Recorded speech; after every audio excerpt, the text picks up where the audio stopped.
به نام بیبی رسیدن خلای بیبینیسو آرزوی مادرش بود. از همین سبب نامش رو بیبینیسو گذاشتن. بیبی شدن رو خود بیبینیسو هم آرزو میکرد. امروز بیبینیسو در حلقه نبیره‌هایش خود را بیبی خوشبخت بشمارد.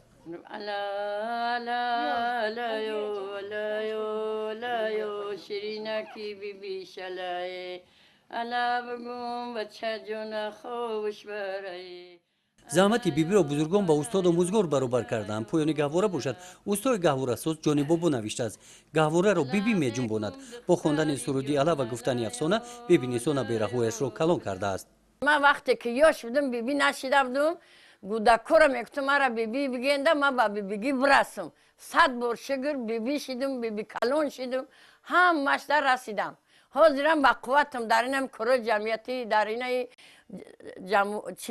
چهاربینی ها اشتراک میکنم فرزندان ما راهبری میکنم مثال در تازگی خونه و در و اگرات همه ایده گولک سنگم میگم که بچه این حالم که زندگیتون نقض باشه تازگی برای سلامتی خیتون خوبه همسایه قطعی راهبری میکنم گم میزنم همسایه مونم خیلی در گم میدروین اگر فرزندان نقض باشن بگه فوتبال رویان امین عبیره ها نقض مثال یکم راه زیاتی دانه روان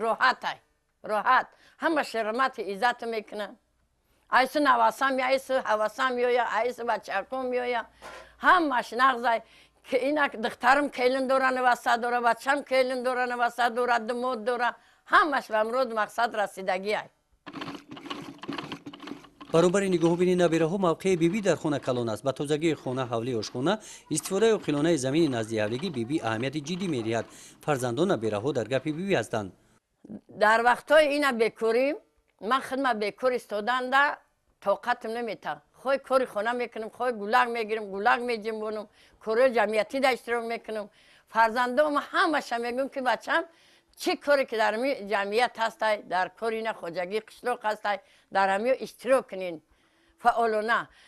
فقط در اگرود میکنم پیاز گشتین چی اکروب و کرچکه و نمیخریم هم امروز ما با محصولات دستی خودمون کار میکنیم ای میوه و ای محصولات احاطه و چی ای خودمون میبریم میکنیم میخریم شکرانه هم دولت میکنیم که تینجای و ای تینجی همی دولت ما استفاده برده زندگی خودمون پیشرویش هم میبینیم خدمت دستنگر حساب نمیکنم گفتم همش مثال گلک کلونده میدوه گمه میگیرن دستنگر نیستم راحت دایم خونم در کلین وسای استادگی همین گرد چند سین سالم به 71 هم رفته باشه خدمت دختری همین یاش اسم میکنم تاری دلم زنده ای بیبی هم باشم برابر همین دخترای یاش میدم هر راده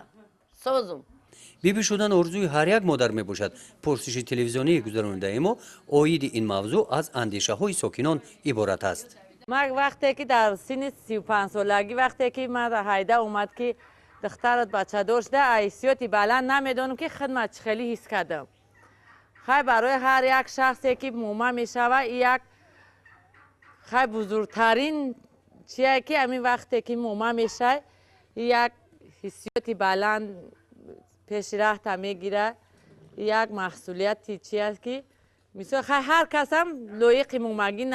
چی نمیکنه مسئله بیبی هر یک زن مادر افتخار میکنه که من فرزند من شوهر بتم پسر من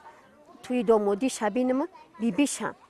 منم از اون جمله افتخار میکنم که من صاحب 8 نبیره شدگیم همین بیبی رولش همین خیلی است که بیبی وقتی که در سری گوهره میشینی به همون نبیرت علی بیبیانه میگوی که نبیره مرا خوب بره بچه مرا خوب بره لیکن با همین تقاضای زمان ما کار و فعالیت میکنیم زنها افتخار میکنیم که پیشوای ملتمون اساسگذار صلح و وحدت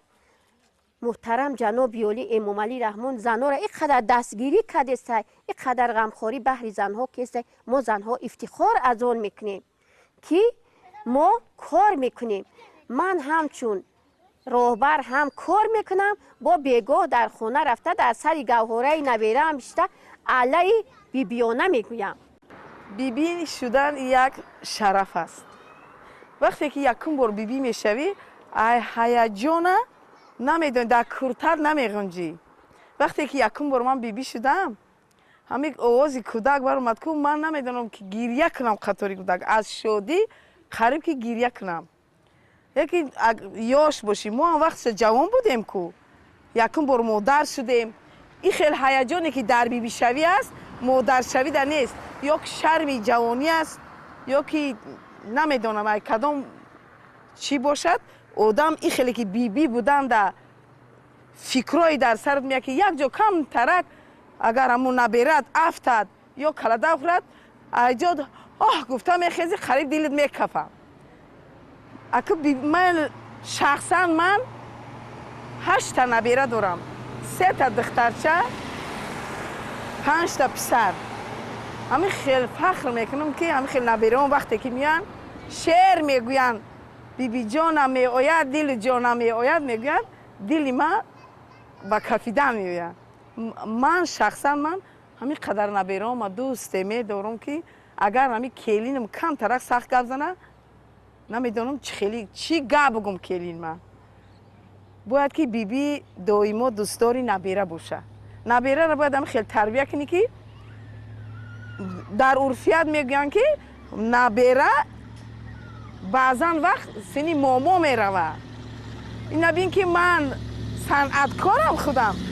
نبیره کلونی ما دختری بچم رقص میکنه سرود میخونه رنگی من برای همی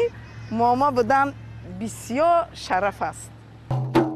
بیبی خوشبخت به میرسو انسان زنده‌دل است در برابر کارهای خانه در کارهای جمعیتی اشتراک می‌نماید برای همه این وقت می‌یابد او اعضای انسامبل بیبی‌های ناحیه واسع است برای بیبیگی شدن اخسندی ما همون دختر 14 سالی رقص میکنم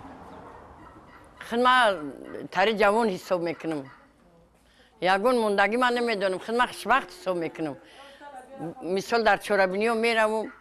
اشتراک میکنم خیلی ما خیلی خرسند حساب میکنم ای خونگی مرا اجازه میتن که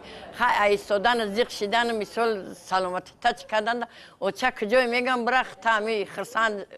حساب کنم بین کلکتیو دا باشی و قوتت برسد ما چورابینیو دا اشتراک میکنم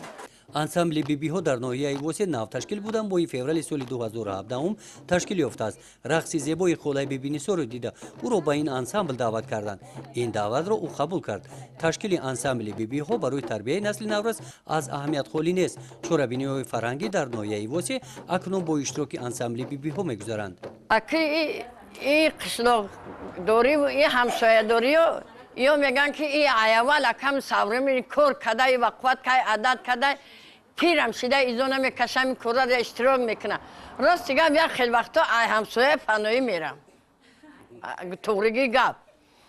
میگن که مثال پیر شده این کورا تو ده گناه های اما میگن که یکم مایده باید گناه نباشه ما میریم مثال هم خیلی زن ها 100 تا زن اشتراک میکنه در روزه دویره زن ای رقص کنه اوخی مثال با دولت ما چی میکنیم خرسندی میکنیم چی جای گناه های کار جمعیتی دا اشتراک کردن کار ای نیست مثال یکم کاری مثال زیادتی میکنی در قشلاق دوری در کار جمعیت اشتراک نمیکنی یکم غیبت یا استودا مودا او اصول میغلطه بین همسایه دا یا خیلی شکم میگه حضور بیست که دایره را میگیرن میبروین انا رقص میکنه دختر کمپیش دا ایزو نمیکشه مرا خونگی های چیکی نگه همسایه گفتن میگیرم ای حواس ایلا خدم افتاده خدم افتاده یک درفتن دیل ما 14 ساله ایسا میکنه مخ دیلم اکم خیلی دیل خوشبخت دارم دیلم نغزای حواس دارم اسمه میکشم حاضرم بیبی خوشبخت خولای بیبینیسو ماه مارس سرکار می باشد در این فصل زیبای سال بخشیده به جشن روز مادر و جشن عید نوروز انا همین گونه نان و کلچه ها پخته به جشن واره ها می رود